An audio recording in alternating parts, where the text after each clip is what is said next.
He's a little doubtful about the whole situation there. The animators do a very nice job of this part of the movie, because one of the things you see is that his eyebrows are always pointing up in the middle, whereas his father's eyebrows were pointing down in the middle. And so that's the difference between this, which is sort of like things are happening to me, and this, which is more like I'm imposing my will on things. And that's an immature face, and the animators capture that brilliantly.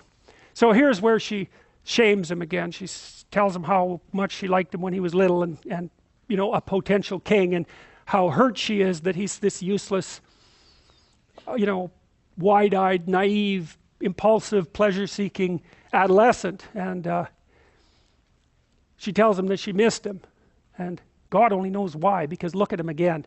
It's like completely appalling creature. And this is when Pumbaa and Timon sing that song about the fact that, you know, their friend's doomed because, you know, this girl's got him. And then they switch into another archetypal scene, and so they're falling in love here. And so the paradisal imagery is really highlighted in the movie, and so they go off and have this like romp, self-reflective romp through this new paradise, and they wrestle around and play, and then he pins her more or less, and she licks him. That's not so good. And this is one of the most brilliant shots, I think, that the animators managed, because she's obviously pushing this a little bit farther than he knows what to do with. And so they're wrestling, and she licks him, and then she lays down and makes this face, which is, every single class I've ever showed this to all laugh when they see that image. And that's a good example. So Freud said that jokes were a good route into the unconscious.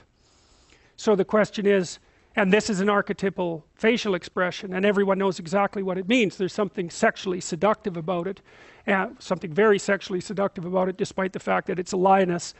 And the animators do an extraordinarily good job of capturing that, and so that has a huge effect on him. Well, these guys know that like, the game's up, man. It's like they know they're dead. Whatever attractions they can offer are paling in comparison to this.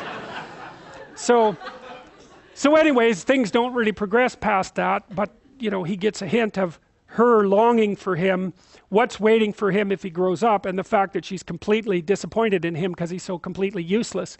And so now he's lounging about, you know, like some basement dweller with Cheeto dust all over his chest, and trying to justify his absolutely useless life, and you know, saying that he doesn't have any responsibility to the devastated kingdom, and he's out there where Hakuna Matata, you know, I can just do whatever I want and follow my impulsive pleasures. And she thinks he's pretty pathetic, and the reason for that is because he is actually pretty pathetic.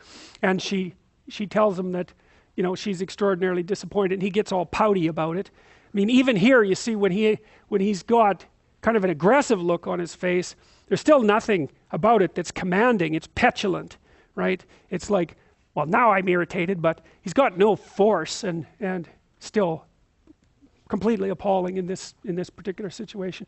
So she judges him very harshly and leaves, and that makes him think. Yeah, he gets all self-conscious because this female that he admires wants to have nothing to do with him, and so he's, first of all, then he thinks, well, maybe I'll just hate all women, which is, you know, pretty pathetic conclusion, but a very common one. And the next is, well, maybe there's actually something wrong with him, right? Which is a very painful bit of self-reflection. So he notes that there's something wrong with him, and then he calls out to his father and says, look, you said you were always going to be here for me, and you're not. And so what's happening is that he's become aware of the insufficiency of his current adolescent value structure, and he wants something beyond it, which would be associated with identification with the father. But he can't find the father. The father's dead. It's like when Pinocchio goes down to the bottom of the ocean to bring Geppetto up from the depths, right? That's the situation that Simba finds himself in right now. The father's gone and has to be brought up from the depths.